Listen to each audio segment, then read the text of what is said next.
Okay, and David Caton, he, in order to, because it's quite difficult to find new cases of these animals, so David Caton used to advertise in the farming media, and he'd put adverts listing the injuries. Has anyone seen animals with these particular injuries? And he got a phone call from a woman from the Ministry of Agriculture saying, Mr. Caton, you have no right to perform unofficial scientific experiments on animals that don't belong to you, etc., etc., etc. And David Caton countered that by saying, well, if a farmer owns an animal and it dies in suspicious circumstances, then it's up to him what he does with it and tries to find out what's going on. So there was a bit of a tit for tat there. Now there was a case in Northampton, I think this was in 97 or 98, where a farmer discovered 2 of his sheep mutilated. They had rectal cores. I'm not sure what other injuries, but he was very bothered by it. So he put the 2 sheep in the shed. He then went away on business. The following day, 2 guys in suits came to his farm, and they said to the farmhand, right, we've come to take the sheep away. So the farmhand thought that the farmer had arranged this, so he let them, and apparently they put these 2 sheep, these mutilated sheep, into the back of a BMW, and off they went. The farmer came back to the farm and said, where's the sheep?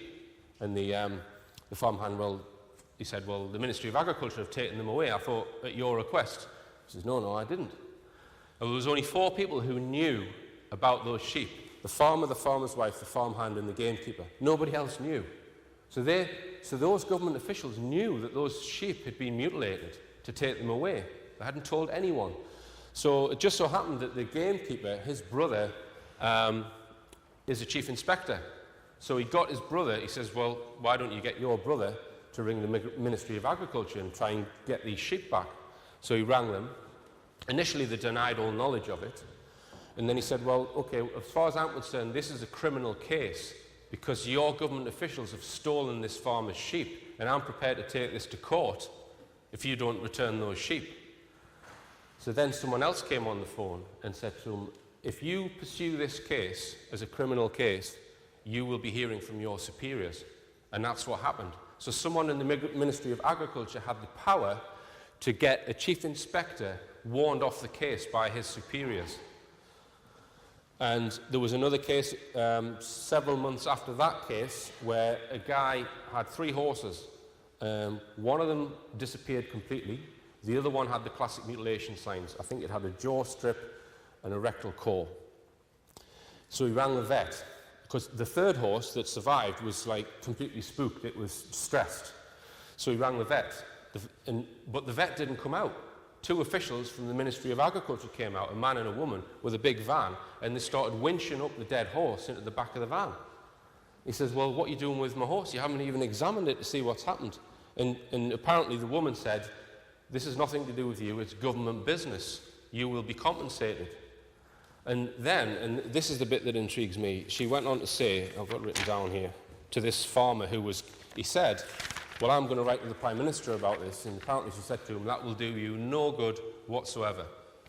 And then she said to him that the Ministry of Agriculture have got operatives in every department in the country, in health and safety positions, and other positions in the councils, unknown to the councils who they are. So every council has got a plant, someone with a dual secret role in there, keeping their eye out for mutilation incidents, tip-off MAF, or DEFRA as it's now called, so that they can then come and cover it up. And they're probably getting big, fat, second salaries to operate as agents within our local authorities. Okay. And there's a guy called Sean Limbert who worked with David Caton quite a lot. He, after basically those 2 cases, he started badgering DEFRA with letters, and he got absolutely nowhere. They would deny that they'd received the letters, etc., etc.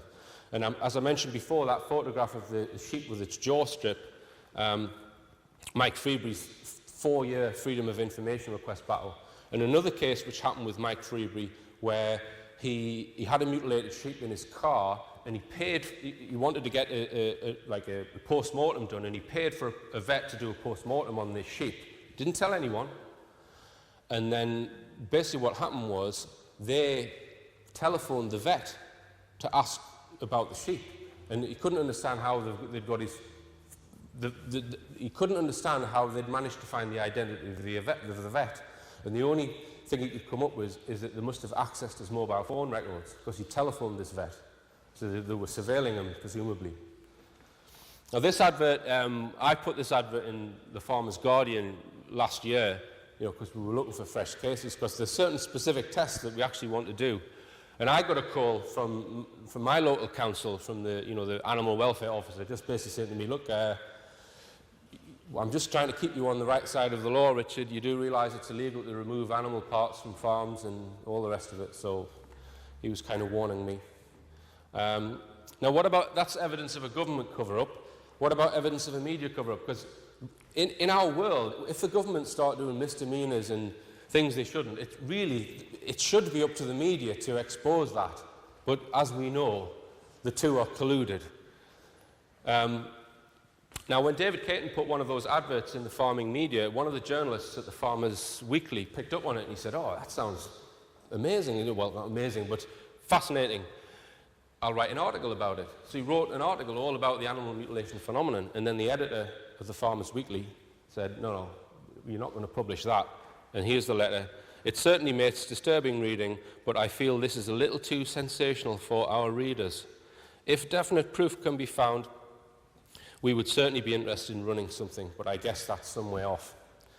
Now, in 2003, a BBC producer came to David Caton's house, and David Caton is probably the guy who's got most of the evidence. He's got hundreds of photographs of mutilated animals. That's where most of my information has come from. So this BBC producer was very interested in it, and he's actually written a BBC proposal to make a 1-hour documentary about the phenomenon. This was in 2003. I'll just read a bit from it. It says, in the farming world, finding dead livestock, particularly sheep, is a common enough occurrence. But in the last few years, a macabre trend has begun to emerge. Farmers are reporting the discovery of dead sheep, cattle, and other animals with very strange injuries. And he finishes his proposal with no obvious explanation, some people claim alien abduction. Evidence to back up this theory includes heat damage at the edges of flesh cuts, suggesting lasers, and injuries to animals caused by being dropped from a great height. But in my opinion, the best approach for this film would be an evidential one to look at various cases and rule various theories out. The suggestion that explanations could be extraterrestrial would therefore be implicit. So the BBC proposed making a documentary where they were going to imply that this phenomenon was possibly extraterrestrial. But the senior producer knocked it back. Okay? So it went to the senior producer, and then who knows where it went after that. But they said, nah, we're not making a documentary about that. Okay. And like I said, there's been nothing, not a jot in the newspapers until very recently, and I'll come on to that. But since '98, nothing in the newspapers. And last year I sent copies of my film to the press, but they didn't want to cover it. And just to come on to my campaign, because I've really only been involved in this for just over a year, and after I made the film, I thought, well, I'll pursue this with the Department of Agriculture and see if I can bring it to their attention, see if I can get a spokesperson from there to be interviewed and comment on it. And, I came up with a brick wall, basically. In May 2009, I telephoned DEFRA, I sent them emails, and they just basically passed me around in a circle. I produced a film that came out on the 18th of May 2009. Then I wrote to DEFRA again on the 8th of July. I basically got a holding letter on the 16th of July, and then I still hadn't heard anything from them. And in my correspondence, I listed all the evidence, pointed them to my website, etc., asked if they would make a comment on it, and it was just silence. So I thought, well, I'll go to my MP, see if I can, stir some shit up. So I gave my MP a copy of my documentary, and he was sort of, wow, this is pretty, interesting stuff. So he wrote a letter to the Secretary of State for Agriculture, Hilary Benn, saying that he'd seen my film and that he was disturbed by it, and could he answer my concerns. Hilary Benn then got his junior minister, although he's the minister responsible for farm animals, Jim Fitzpatrick, to write me a letter. So that was 19th of October 2009, and I had to go to my MP to get the reply. So you can see how long it took from the 8th of May. And basically, he went on about animals and safety and stuff like that, but there was only one real relevant sentence in his letter, and it said, "My officials do not have any information on incidents of this kind." You know, all the information I've just presented you. So I wrote him a letter back saying, either you're lying or your officials are lying to you, you know. And so then what happened, my MP said, well, I'll give him personally a copy of your film, Richard.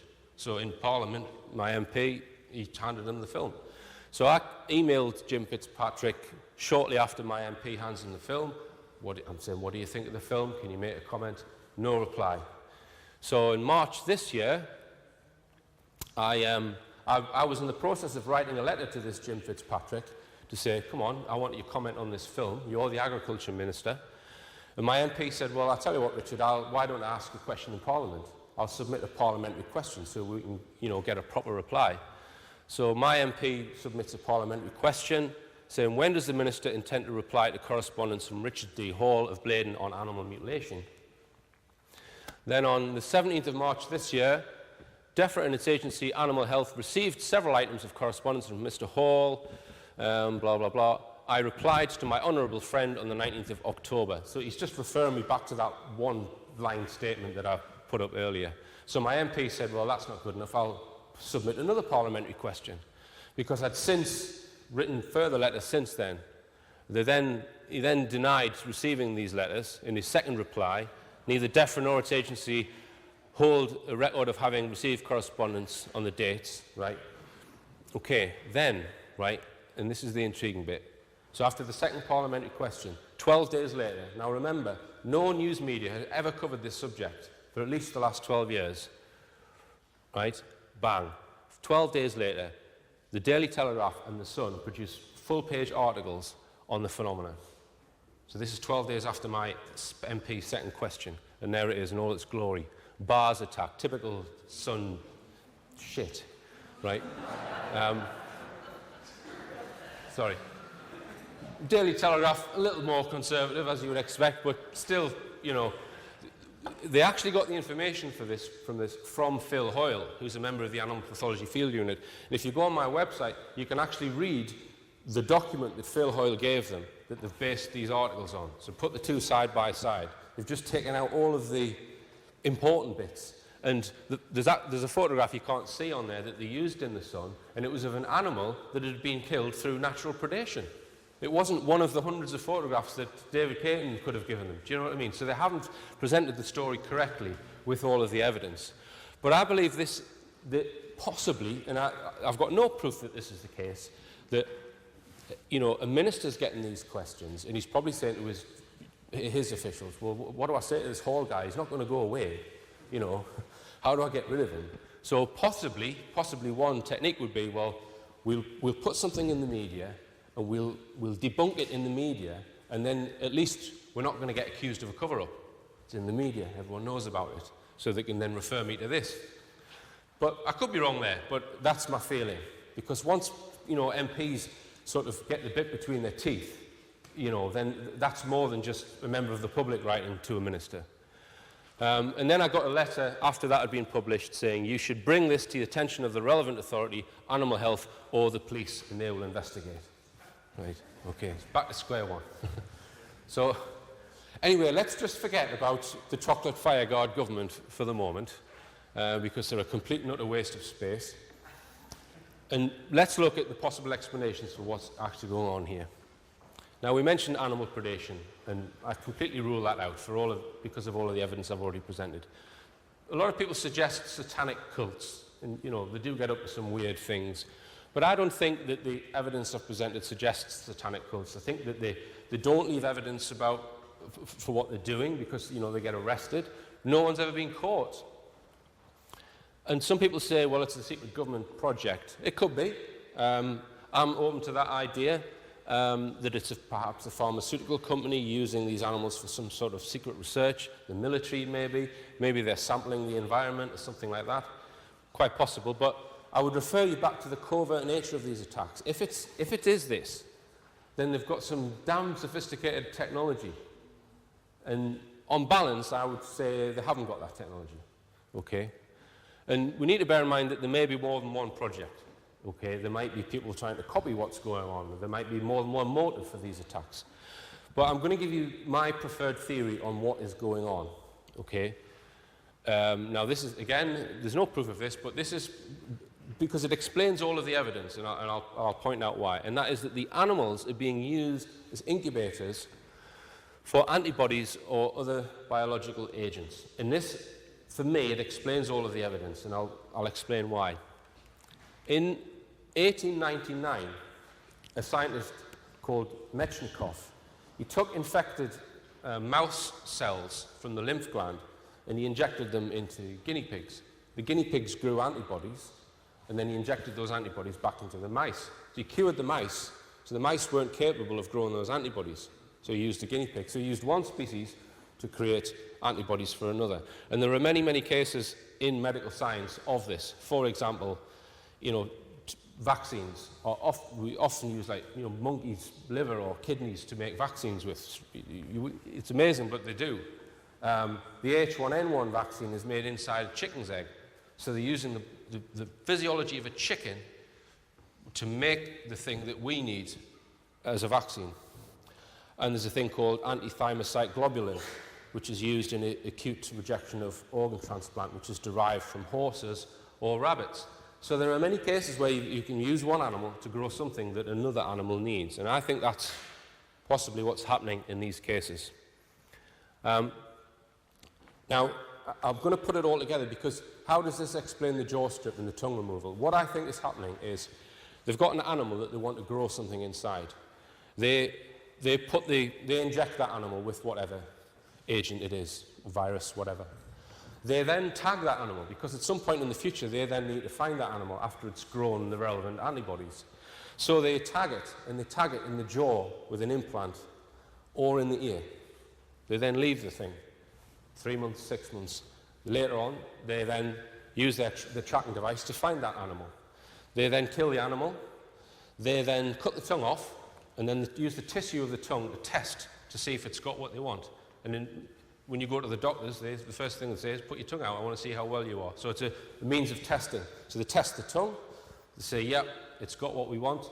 They exsanguinate the blood and take the organs that they want. And the last thing they do before they leave, they strip the jaw off to remove the implant, or the ear, depending on whether the implant is in the jaw or the ear. It's because they don't want to leave any evidence of this advanced tracking device. And then they just leave the carcass there because they know no one will figure it out. Now, quite recently, 2009, David Caton, we were approached by this guy in the States called Chuck Zukowski, and he's come across 6 cases of cow mutilation in Colorado. And he's been testing them with one of these, tri-field EMF meter. And one of them, he's found residual electromagnetic field in the jaw, which had the jaw strip of one of these cows. So he believes there was an electromagnetic device, not on the other side, just on the side that's had the jaw strip. Okay? So he believes, because he was able to find this animal very soon after it was mutilated, although the device wasn't there, he believes that there was something in its jaw that was giving off electromagnetic waves. So, for me, we're trying to get funds to buy one of these things. There's a farm near me that had a classic mutilation case, 2 calves, and that guy's still got, bulls from that same herd. So I want to take this and go and test all of those animals to see if I can find an actual tracking device. That's part of the next phase, if you like. And if we can find that, then it would prove the theory. And it is just a theory. I'm not saying this is what's definitely happening. I'm saying it kind of explains the evidence. Now, I mentioned before that there were hotspots of animal mutilation activity, and one of them is an area west of Shrewsbury, Radnor Forest. And Phil Hoyle has spent many years, he actually, goes out at night and he sets his cameras up and he's filmed orbs in these locations, making very, very strange movements, etc. And also, he's found many, many mutilated sheep from farmers that basically, Phil went around over 100 farms giving them information packs, and then they would ring them up whenever they get a case. But what I find interesting is that it's near Brecon Beacon, where one of Tony Dodd's case of human mutilation was, and so the guy who rang me after the documentary. And then what I find even more intriguing, down here in the bottom left-hand corner is a place called St. Bride's Bay, And that bay is, there's been many, many cases of UFOs coming out of the water in St. Bride's Bay. Okay? But I'm not saying it's extraterrestrial. I'm presenting the evidence to you. And just bear in mind when you consider this evidence that when you remove the impossible, whatever remains, however improbable, must be the truth. Thank you.